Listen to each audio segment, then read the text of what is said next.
When Claire first mentioned the idea of taking a break, I laughed. Not because it was funny, but because it sounded like something couples said in movies right before the credits rolled and the divorce papers arrived. She said she needed space to clear her head, that our marriage had become too heavy, too serious, too predictable. I thought space might help her breathe, but deep down, I knew it was the beginning of an ending I wasn't ready to face. For the first week, I tried to be optimistic. I told myself she'd call, that she'd miss me, that this was temporary. I cleaned the house, cooked dinner for one, and even left her favorite mug by the coffee machine every morning like a fool waiting for a ghost. But the silence was louder than anything I'd ever known. Claire and I had been married for 8 years. We met in college. She was studying design. I was buried in business textbooks. She was the wild one, the kind who laughed too loud and loved too freely. I was the safe one, steady and certain. Maybe that's what she'd grown tired of, certainty. By the second week, her social media began to change. New photos, a brighter smile, her hair shorter, captions full of vague quotes about self-discovery and letting go of what no longer serves you. It hurt more than I wanted to admit. Each post felt like a piece of our life being peeled away and repackaged for strangers to like and comment on. Friends kept saying, "Give her time. She just needs to figure things out." But what no one told me was how to exist in the meantime. I'd wake up at 3 a.m. and reach for her side of the bed, only to feel the cold dent in the mattress where she used to sleep. Even the air smelled different, emptier somehow. 3 weeks doesn't sound like much, but when you're waiting for someone to decide if you're worth coming back to, time stretches like an open wound. I stopped checking my phone after a while. I stopped hoping. But one night, as rain hit the kitchen window, I heard the sound of keys in the lock. My heart jumped. For a second, I thought maybe she'd come home because she missed me. Maybe she'd realized that what we had was worth saving. But when the door opened, the look in her eyes wasn't relief. It was hesitation. She stood there, soaked from the rain, clutching her phone like a lifeline. "Hey," she said softly, as if we were two old friends bumping into each other by accident. I wanted to run to her, to hold her, to ask if she was okay. But something in her posture stopped me. She wasn't here for comfort. She was here for closure. We sat at the kitchen table, the same spot where we'd once planned vacations, argued about bills, and laughed over cheap takeout. Only this time there was no laughter, just the ticking of the wall clock and the smell of rain clinging to her hair. She took a deep breath. "I've been thinking a lot," she began, eyes fixed on her hands. "About us. About me." I swallowed hard, already feeling my chest tighten. "And?" I asked. She hesitated, then looked up, her eyes glistening.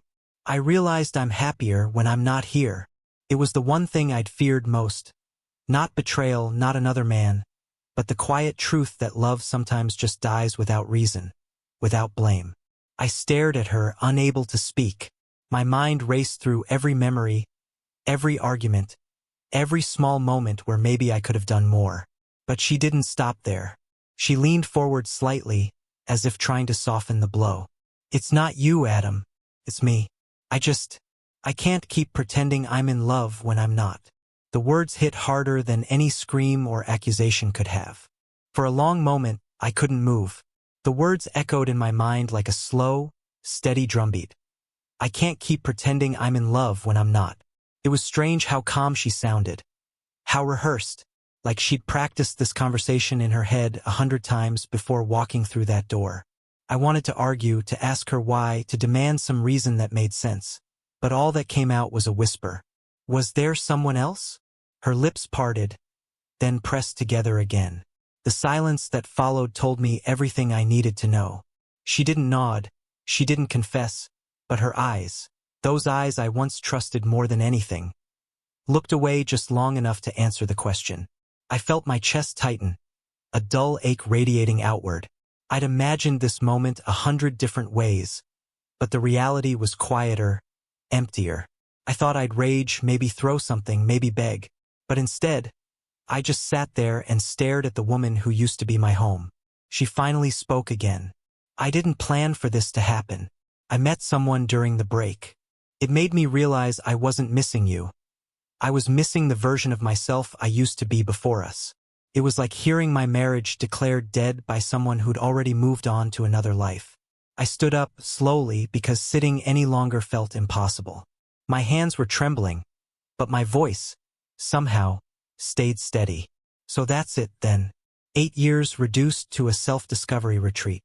She flinched, as if my words had finally drawn blood. Adam, please don't make this harder than it already is. I almost laughed. Harder for who? For her walking away from the life we built? Or for me standing here watching everything crumble? I looked around our kitchen. The faded magnets on the fridge, the wine glass she chipped last Christmas, the stupid calendar still stuck on July because she'd never flipped it. Every detail screamed of the life she was already halfway out of. When she finally left that night, she didn't take much. Just a small suitcase and the keys she'd never need again. The click of the door closing was soft, but it felt like an explosion inside my chest. The days that followed were blur. Work, sleep, repeat. Her side of the bed stayed untouched. Sometimes I'd catch myself reaching for my phone, thinking I should text her just to ask how she was doing. Then I'd remember. She was probably fine, maybe even happy. It's funny how grief doesn't hit you all at once. Comes in waves. The first wave is shock, then sadness, then anger. But the worst one is the quiet acceptance that she's really gone. That she's chosen a version of life that doesn't include you. 3 weeks later, almost to the day she'd left, I found myself sitting on the porch, coffee in hand, staring at the empty street. That's when I saw her car. The same silver sedan, pulling slowly into the driveway. My stomach dropped. She stepped out looking almost the same, except calmer. I didn't know whether to stand or hide. When she walked up to the door, she didn't even knock. She just looked at me and said, "I wanted to make sure you're okay." I almost smiled at the irony. You don't get to leave and then check if the damage looks tidy. She sighed. "I just didn't want you to hate me." I looked at her for a long time before answering. "Claire, I don't hate you. But I also don't recognize you anymore." For the first time, she looked unsure. Like maybe she expected me to still be the man waiting for her return. But I wasn't. Something inside me had shifted, quietly but completely. I set down my coffee, stood up, and said the words I never thought I'd have the strength to say. "You were right. You're happier when you're not here. And I'm starting to realize I might be, too." She froze. Maybe she expected begging or tears, but I was done giving her that kind of power. Without another word, she turned and walked back to her car. I didn't watch her drive away this time. I just went inside, poured the rest of my coffee down the sink, and looked at the empty space she'd left behind. For the first time, it didn't feel like a loss. It felt like a clean slate.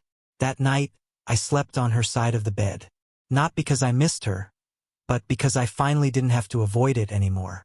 And when I woke up the next morning, I realized something simple but freeing. Sometimes, the thing you fear most isn't losing someone. It's discovering that you'll survive it.